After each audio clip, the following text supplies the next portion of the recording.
So, what in the world could a terrorist attack and a global financial crash possibly have in common? Well, according to the philosopher Slavoj Žižek, they're actually two acts of the exact same historical play.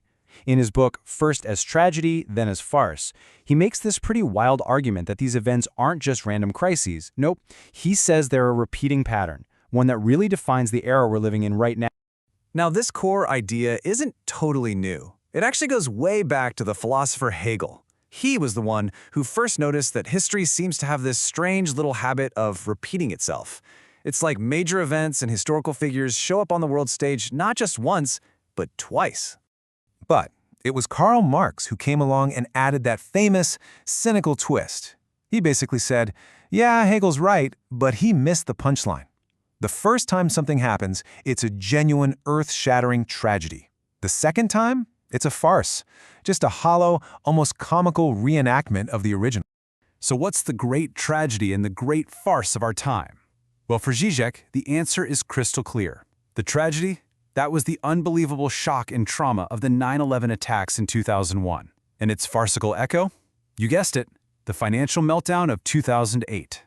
Now, I know, these seem like two completely different things, but Žižek insists they are deeply and pretty disturbingly connected. Okay, so how on earth can a terrorist attack and a financial collapse be two sides of the same coin? Žižek argues that the link isn't really in the events themselves, but in how the powers that be reacted to them. At the very heart of Žižek's whole argument is this pretty fascinating observation. He points out that if you go back and actually listen to President George W. Bush's speeches to the nation, the one after 9/11 and the one after the 2008 crash, they sound eerily similar. It's almost like they were read from the exact same script. Seriously, the playbook was identical. Step 1, frame the event as a massive, fundamental threat to the American way of life. Step 2, call for immediate, decisive, no questions asked action. And step 3, and this is the most important part, argue that in order to save our core American values, like our freedoms after 9/11 or our free market principles in 2008, we had to, temporarily suspend. And this brings us right to the farcical part of the story, the 2008 financial bailout. Žižek sees this moment as exposing this deep, deep hypocrisy at the heart of modern capitalism. It revealed what he calls a very, very strange kind of socialism. What's so wild is that the loudest people screaming socialism didn't just come from the left. Actually, some of the most furious critics were die-hard conservative Republicans, like Senator Jim Bunning. He got up and argued that taking Wall Street's massive losses and just handing the bill to the taxpayers, well, that was financial socialism, and it completely betrayed American principles. This whole situation gets at a really key economic idea called moral hazard. It's actually a pretty simple principle. If you protect people from the consequences of their own risky behavior, what are they going to do? They're just going to keep taking bigger and crazier risks. The big banks knew they could gamble recklessly because, hey, if they failed, a third party, that's you and me, the American taxpayer, would be there to catch. And this quote from Žižek just perfectly sums it all up. We're always told we live in a risk society, where we all have to make tough, risky choices. But the reality is, a very small group of people at the top get to do all the choosing and pocket all the profits, while the rest of us are just left to deal with all the risking. So let's be really clear, this is the crucial point. This wasn't socialism for ordinary people who were struggling with their mortgages. Not at all. This was a very specific, peculiar kind of socialism that was designed to save the rich. It basically socialized the massive losses of these financial institutions while letting them keep all their past profits totally private. To even begin to understand how a system like this can exist, Žižek brings in the economist John Maynard Keynes. Keynes had this brilliant analogy for the stock market. He said, it's not like a beauty contest where you pick the face you find prettiest. No, it's a contest where you have to pick the face that you think everyone else will find the prettiest. And that's why a bailout could work. It wasn't about fixing a broken system, it was about restoring belief in the system, no matter how flawed it was. But look, the bailout isn't just some one-off event. Žižek argues it reveals something much, much deeper about the ideology of modern capitalism itself. It's not your grandfather's profit at all costs capitalism anymore. It has a new, way more sophisticated spirit. And to get what he means by this new spirit, let's just ask a really simple question. When you go buy a cup of coffee at a place like Starbucks, what are you really buying? Is it just the drink? This old Starbucks ad is the perfect example. It tells you flat out, you're not just buying coffee, you're buying into a coffee ethic. This is exactly what Žižek calls cultural capitalism. See, consumption isn't just about the product anymore. It's about the story, the experience, and the good feeling that comes along with it.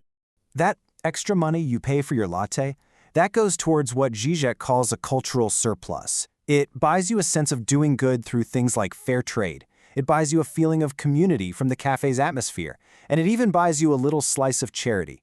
You're not just consuming a product, you're performing this meaningful, ethical act that makes you feel pretty good about yourself. So, where did this new kind of capitalism even come from? Žižek's answer is kind of mind-blowing. He argues that capitalism just brilliantly absorbed all the critiques that were thrown at it back in the 1960s.